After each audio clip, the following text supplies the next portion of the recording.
Hello, this is Matt on the Moon Family Sedan channel. I'm going to share with you the very latest from Rosalind Layton, senior contributor over at Forbes, who has been covering the SEC v. Ripple case for 2 years at this point, and I've covered, I believe, every single article she's written on the topic, and she is absolutely fantastic. And in this latest piece, part of what is discussed is this idea that perhaps the SEC attacked Ripple, and as a result, XRP holders, but attacked Ripple specifically because they, quote, flouted their authority, end quote, regarding what the SEC would have had them otherwise do.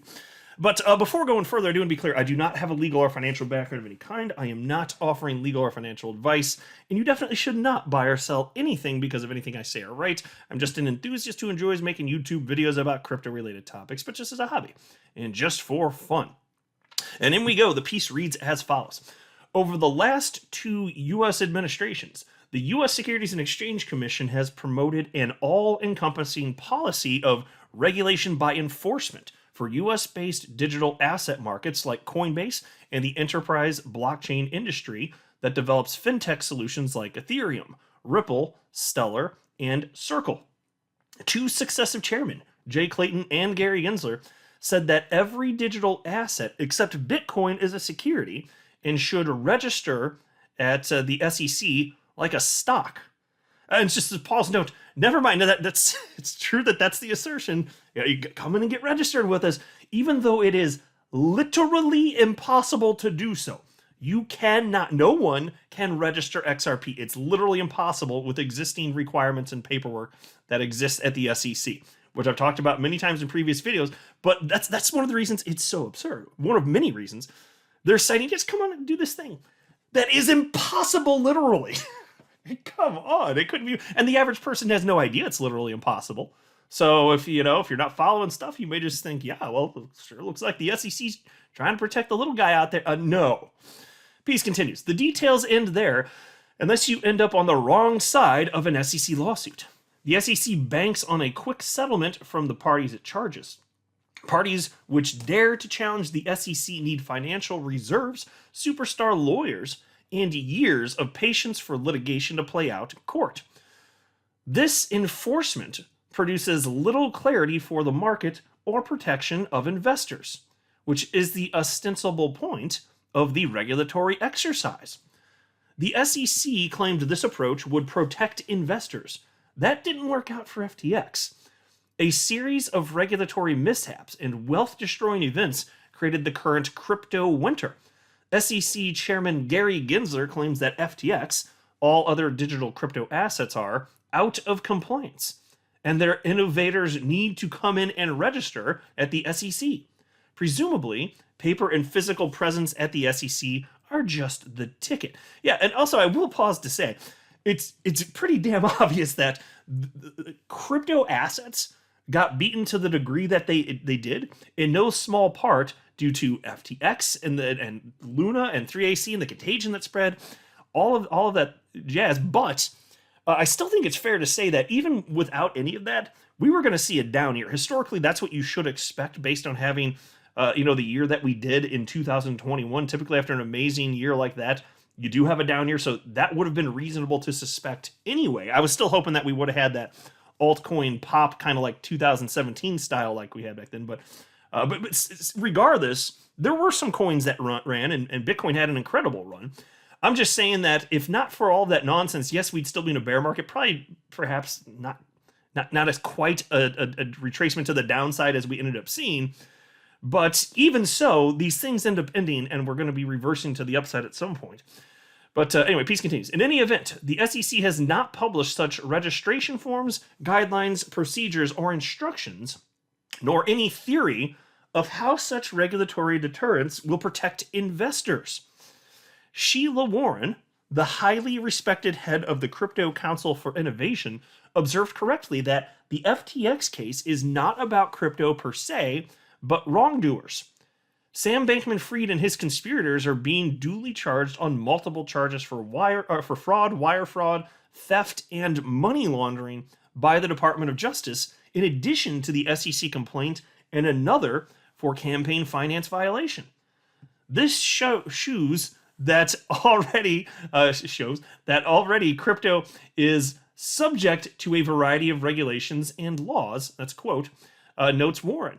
In fact, there are already multiple regulators which assert jurisdiction over crypto. Gensler's scapegoating the whole industry likely is a distraction from the many meetings he and his inner circle had with FTX founder Sam Bankman-Fried and how close SBF got to a regulatory pass before the fraud emerged right under the SEC's nose. And folks, have you ever stopped to ask, so like even if XRP were somehow registered, especially given that it's a decentralized cryptocurrency, even if it were possible to somehow register, there's no like central authority that's in charge of it. So even if it were quote unquote registered, what does that do to protect anyone? Nothing. It doesn't. The answer is nothing. It's like, is anybody else even pausing to ask that question? What does it do? Okay, we filed the paperwork, which is currently impossible, but say it were possible. What does it do? Nobody's in charge of it. No specific central authority anyway. Collectively, there's a decentralized ecosystem out there that's in charge of it. So that's why for any party to come out and register it, it does literally nothing. It's not the same as registering a stock and offering protections that way and making sure that there are specific disclosures. The disclosures are the code. Okay, that's it. So look at the cryptography. That's the point. It's just code. So this whole idea, it's complete and utter nonsense. Anyway, piece continues. But FTX wasn't the only big event in crypto at year's end that launched the SEC's spin machine. The cryptocurrency trial of the century, SEC v. Ripple, reached final arguments after 2 grueling years in the Southern District of New York. The lawsuit over the San Francisco-based enterprise blockchain company's sales and distributions of the XRP token is the flagship case for the SEC's regulation by enforcement policy on crypto. It was obvious when Clayton's SEC filed the case on his last day in office that it was a gamble for a quick settlement. The SEC made sweeping arguments about the XRP token itself being a security for 7 years and included Ripple chairman Chris Larsen and CEO Brad Garlinghouse as defendants. In retrospect, it seems tactical saber rattling to terrorize the company's 2 top officials into a settlement, isolate the company in court, and shame it into surrendering. But Ripple fought back, tore apart the SEC's legal theories, and drew vigorous support from 75,000 XRP holders and many of the industry's leading associations, legal experts, and companies. Yeah, and I'll pause to note here, there's actually a separate story, maybe I'll bring it up in a future video, but there is talking about how from an institutional perspective, people are actually betting in favor of things turning out positively for XRP itself. So like even if Ripple gets fined this or that, if that happens, which isn't a guarantee, but it could happen, people are still betting, even on an institutional level, that's what's most probable is XRP getting some sort of positive clarity. And as a result, there have been notable inflows on an institutional level into XRP even within just the last week. Anyway, piece continues though. It was curious, therefore, when Charles Gasparino of Fox Business tweeted some exclusive reporting of an autopsy of the Ripple case unfolding at the SEC. Gasparino and his colleague Eleanor Terrett reported on the conflicts of interest among Clayton and his now departed senior staff.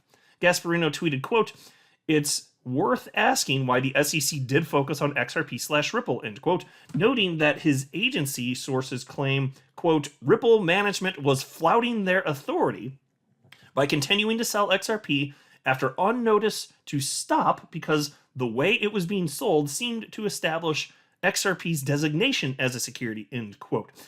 Yeah, and I'll just note also, and this is just add it to the list, it's another thing that's just making this whole thing ridiculous. The SEC never, after suing Ripple, never demanded that Ripple stop selling XRP. Ripple's still selling XRP to this date. Why wouldn't they, because this is part of what's at the core of the case, right? Why didn't the SEC seek to prevent that immediately? Piece continues. Ripple never received any notice to stop selling XRP from the SEC. No letters or official warnings were published or issued that have shown up on the case docket. While Ripple's sales seemed to make XRP a security to one official, a trove of internal emails and documents that the SEC fought for more than a year to hide from the judge show a muddy internal picture. What does compliance mean for Ripple or any market participant in such a cloud of confusion? Reporter Gasparino attempts to capture verbatim the mind-bending SEC gobbledygook, that's a good word, on the issue, but no conversational workarounds can hide the SEC's failed, destructive policy of regulation by enforcement.